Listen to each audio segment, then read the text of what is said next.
Masayang araw, mga ka-PL. Ang nakakatawa po ngayon na issue, etong tungkol po kay Pastor Benny Abante, mga kababayan, na noong isang araw lang, hinahamon niya po si Mayor Baste, nakalkalin daw yung mga flood control project doon sa Davao City.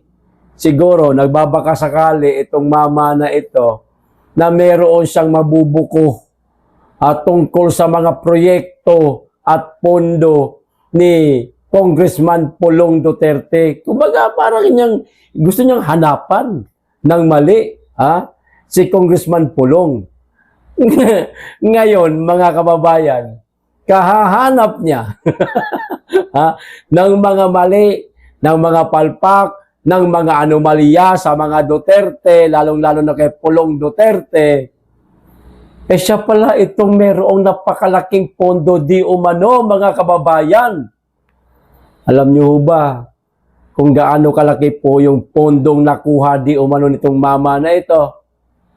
Eto po, basahin ko, mga kababayan, para malaman po ninyo kung gaano po kalaki ang pondong nakuha nitong mamang ito para sa flood control project.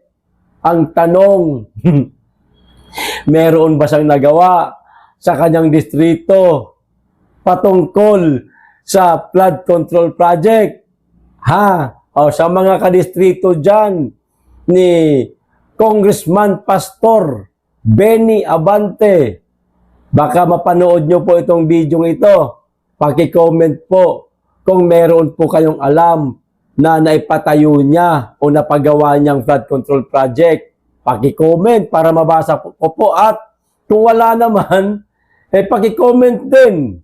Kasi nakakapagtaka, mga kababayan, hindi ito papalitan ng kanyang mga kadistrito kung may nagawa ito na maayos sa kanyang distrito. Di ho ba? Wala naman po ako sinasabing walang nagawang mabuti itong mama na ito at puro kabulastugan lang. Wala akong sinasabing gano'n, Kasi ang mandato niya at ng kanyang katunggali nung nakaraang halalan, di hamak, na mas mababa yung kanya kontra doon sa kanyang katunggali. Kaya nanalo pa nga. Bila pang napaupo sa kongreso itong mama na ito, nakakapagtaka. Yung natalo, siya yung nasa kongres ngayon. Yung nanalo, wala. Eto po, mga kababayan, ang pagsisiwalat ng aking tiyuhin na si Jason Sa. May nakalkal po si Tito J, mga kababayan. Nakalkal niya, napag-alaman niya, o di kaya mayroong nakapagsabi sa kanya na ganito pala kalaki ang pondo na nakuha di umano itong si Benny Abante. Eto, yan ay, matindi ito. Kalkalin natin to. Hanapin natin tong perang ito at hindi sa kanya yan. Mula po yan sa atin, mga kababayan. Dapat isuka nila yan. Ngayon, kung hindi na nila kayang isuka dahil nakain na nga nila, nalunok na o baka nasa inidoro na, kasintabi sa mga kumakain, parusahan. Yan. Di ba? Yun naman talaga ang nararapat, di ba, mga kababayan? Sampahan ng kaso kung mapatunayan. Ito ang sabi ni Tito Jason Sa. Wow! Bilyones din pala ang nakuhang pang flood control project ni Pastor. Elected by Comelec Congressman Benny Abante. Sabi sa mga record, mahigit 2 billion pesos ang nakuha mong flood control budget. Nako po, saan bumase si Tito J, mga kababayan? Batay po ito sa mismong record.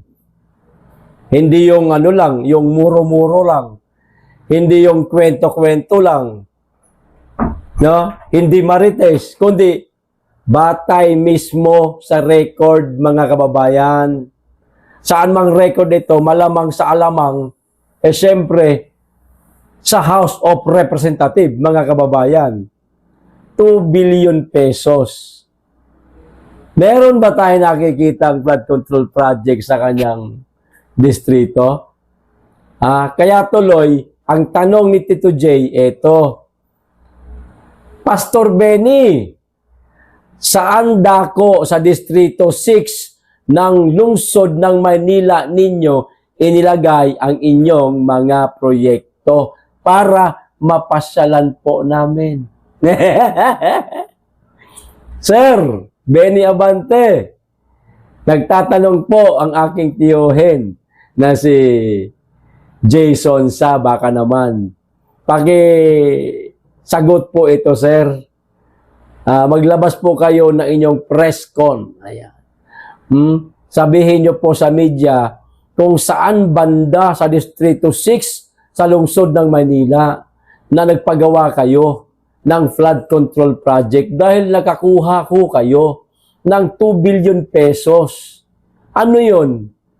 Binulsa lang? Nagtatanong lang po Ngayon kung meron, ipakita ho ninyo, kuhanan ho nyo ng litrato, kung meron po kayong mga kaukulang dokumento na yung 2 billion na yan, inilagak mo dyan para sa flood control project, ipakita ho ninyo, sir. Nakakapagtaka lang kasi, ang laki-laki naman pala ng pondo ninyo, ayon dito sa record na nakuha. 2 billion pesos pala, sir. Bakit lintik kung magbaha ang kamay nilaan?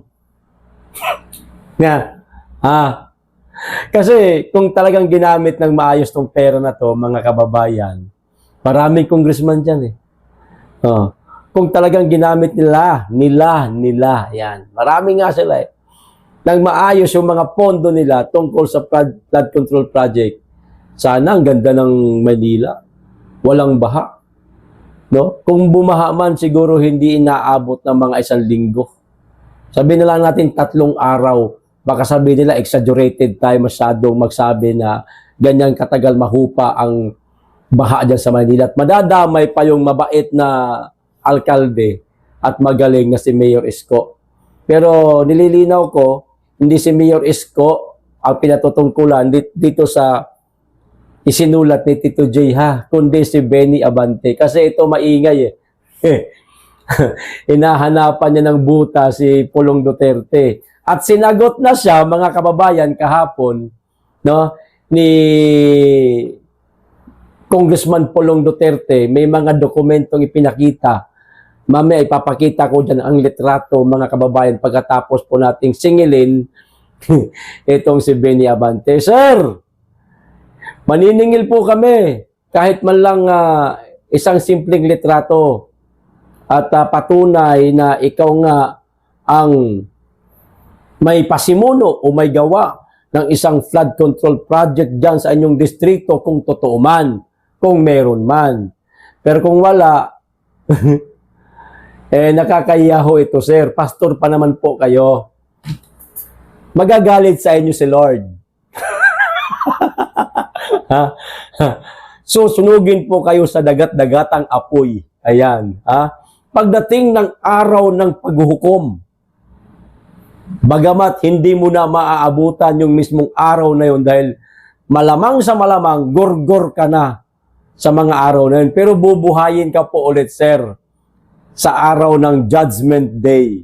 Bubuhayin ka, tatanungin ka kung ano ang nagawa mong mabuti dito sa lupa, kung hindi ka ba nagnakaw, hindi ka ba nandaya, hindi ka ba nangirida. Ayan hindi ako napaparatang ganon.